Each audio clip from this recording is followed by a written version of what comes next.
एक बार की बात है। एक गांव में एक परिवार रहता था। उस परिवार में एक आदमी और एक औरत रहती थी। आदमी का नाम मुकुट और औरत का नाम माला था। मुकुट अपने परिवार को पालने के लिए एक जंगल में दिन भर लकड़ी काट कर गाँव में बेचता था। रोज की तरह उस दिन भी मुकुट जंगल के लिए कुल्हाड़ी लेकर निकला। जंगल में जाकर उसने पेड़ काटना शुरू किया। अरे वाह, बड़ा अच्छा पेड़ है।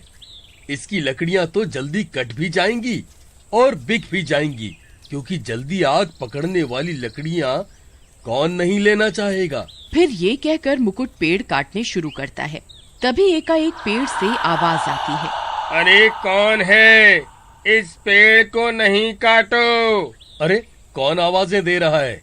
किसकी आवाज है ये? मुकुट डर जाता है और फिर दोबारा पेड़ काटने लगता है। मत काटो कृपा कर, मैं बहुत दिनों से यहाँ रह रहा हूँ। अगर ये पेड़ कट गया तो मैं और मेरा परिवार कहाँ रहेगा? अरे कौन हो तुम? सामने आओ मेरे। ऐसे मुझे क्यों डरा रहे हो? तभी उस पेड़ से एक आत्मा उतर कर आती है। मुकुट उसे देखकर बहुत डर जाता है और कांपने लगता है। अरे ये क्या? माफ कर दो मुझे मत मारना। मैं बस अपने परिवार को पालने के लिए लकड़ियां काटता हूँ। अरे मैं एक आत्मा हूँ। मैं अपने परिवार के साथ यहाँ रहता हूँ। बहुत भटकने के बाद मुझे ये पेड़ सुरक्षित लगा तो मैं यहाँ रहने लगा। अगर तुम इसे काट दोगे तो हम बेघर हो जाएंगे। तुम इस पेड़ को छोड़ दो। बदले में तुम्हें कभी भी मेरी जरूरत लगे तो मैं तुम्हारी पूरी सहायता करूँगा। छोड़ देता हूँ ये पेड़। ये आत्मा तो अच्छी लगती है। कोई नुकसान नहीं पहुँचाया इसने मुझे अभी तक। क्या पता कभी जरूरत पड़ने पे मेरी मदद करे ये। हाँ ठीक है, मैं कोई और पेड़ काट लेता हूँ। आप आराम से रहो यहाँ। कहकर मुकुट दूसरा पेड़ काट कर लकड़ियाँ ले जाता है और गांव में बेच देता है। आज के दिन मुकुट काफी लेट हो जाता है घर पहुँचने में, और घर जाते समय एक नदी पार करते हुए उसके घर का रास्ता पड़ता है। अरे भगवान, आज तो बहुत देर हो गई। नदी में तो एक भूत रहता है। आज मुझे बचा लो भगवान, आपके भरोसे ही हूँ मैं।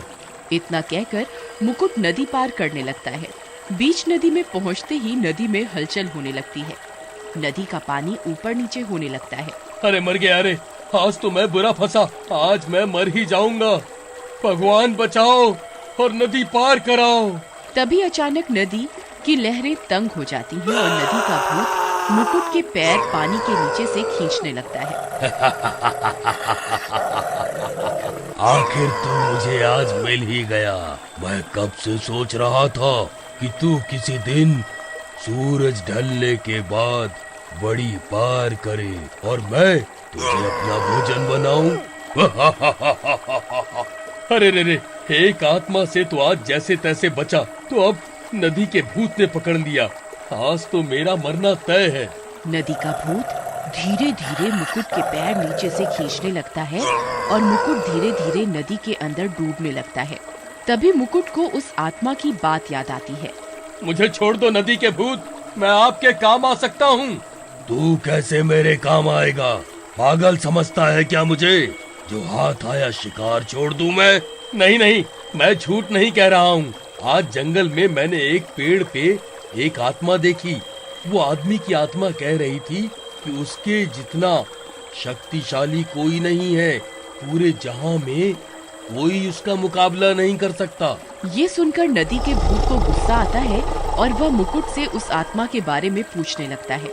अच्छा, कौन है ऐसा जो मुझसे भी ज्यादा ताकतवर है? मैं सबसे ज्यादा शक्तिशाली हूँ।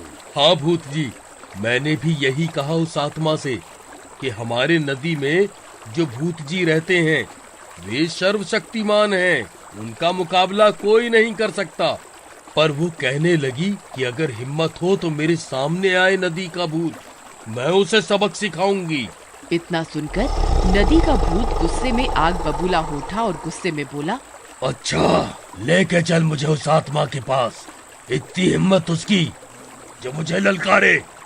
आज मैं सबसे पहले उसकी अकल ठिकाने लगाऊंगा, फिर तुझे खाऊंगा। मुकुट तो चाहता ही यही था कि किसी तरह मुकुट नदी से बाहर निकल पाए। है भूत जी, चलिए मैं आपको उसके पास जंगल में लेके चलता हूँ। भूत जी, आप मेरे पीछे पीछे आओ, वरना वो आत्मा जान जाएगी कि आप मेरे साथ हो तो बचकर भाग जाएगी। तुम सही कहते हो, चलो तुम आगे आगे चलो और उस आत्मा को पेड़ से नीचे उतारो पहले। फिर मुकुट जल्दी जल्दी भागकर उस पेड़ वाली आत्मा के पास जाता है और कहता है, अरे पेड़ वाली आत्मा जी, कृपया प्रकट हो। कौन है जो मुझे इस समय बुला रहा है? जी मैं हूँ। आज सुबह मैं पेड़ काटने आया था और आपसे बात हुई थी कि आप पेड़ के बदले में मेरी मदद करेंगे। हाँ हाँ बिल्कुल, बताओ क्या हुआ? आत्मा जी, बात ये है कि आज लकड़ी बेचने के बाद मैं अपने घर जाने में लेट हो गया और घर जाने के लिए मुझे एक नदी पार करनी पड़ती है। उस नदी में एक भूत रहता है जिसकी ताकत नदी में ही काम करती है, इसलिए वो सिर्फ नदी में ही शिकार करता है, वो भी सूरज ढलने के बाद जब उसकी ताकत बढ़ जाती है। तो आज उसने मुझे बीच नदी में पकड़ लिया और मुझे मारने वाला था। तो मैंने आपका नाम लेकर उससे लड़ने के लिए यहाँ ले आया, खुद को बचाने के लिए।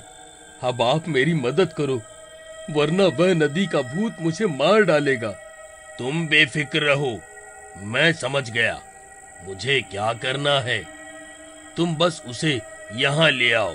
मुकुट भागकर जाता है और नदी के भूत को बोलता है कि उसने आत्मा को पेड़ के नीचे बहलाकर उतार लिया है। नदी का भूत गुस्से में लड़ने के लिए पेड़ की आत्मा के सामने जाकर उसे चेतावनी देता है। ए आत्मा, क्या कह रही थी कि तू सर्वशक्तिमान है? आजा, लड़ मुझसे। क्यों नहीं, मैं ही सर्वशक्तिमान हूँ, मेरे सामने कोई नहीं टिक सकता। फिर वे दोनों आत्मा और भूत लड़ने के लिए आगे बढ़ते हैं। तभी नदी का भूत कुछ हिचकिचाता है। क्यों रे भूत, क्या हुआ? आना लड़ा के। नदी का भूत हमला करने के लिए बढ़ता है पर कमजोरी महसूस करता है। ये मुझे क्या हुआ? मेरी ताकत काम क्यों नहीं कर रही? आत्मा तभी भूत पर हमला कर देती है। तभी उस आत्मा का परिवार भी पेड़ से नीचे आ जाता है और नदी के भूत को घेर लेता है। अब तू क्या करेगा भूत? देख मेरा परिवार कितना बड़ा है। भूत उन सब आत्माओं को देखकर डर जाता है। मुकुट, ये तूने ठीक नहीं किया। तूने मेरे साथ छल किया है। देखो नदी के भूत, सब आत्माएं और भूत तुम्हारी तरह बुरे नहीं होते। तुम मासूमों का शिकार करते हो और एक ये आत्माएं हैं जो एकांत में बस परिवार के साथ रहना चाहती हैं। और तुम जैसे गंदे भूतों के साथ छल करके मैंने कुछ गलत नहीं किया। ए नदी के भूत, तुझे शर्म नहीं आती अपनी ताकत का गलत इस्तेमाल करते हुए? तू ताकतवर है तो तू मासूमों की जान लेता है, और देख आज तेरी ताकत और तेरा घमंड ही तुझे मरवाएगा। पर मेरी ताकत काम क्यों नहीं कर रही? मैं तो इतना शक्तिशाली हूँ। हे नदी के भूत, तू गुस्से में ये भी भूल गया कि तू नदी का बबकोट है। तेरी ताकत सिर्फ नदी के अंदर ही रहती है, इसलिए तू नदी के अंदर ही सिर्फ शिकार कर पाता है।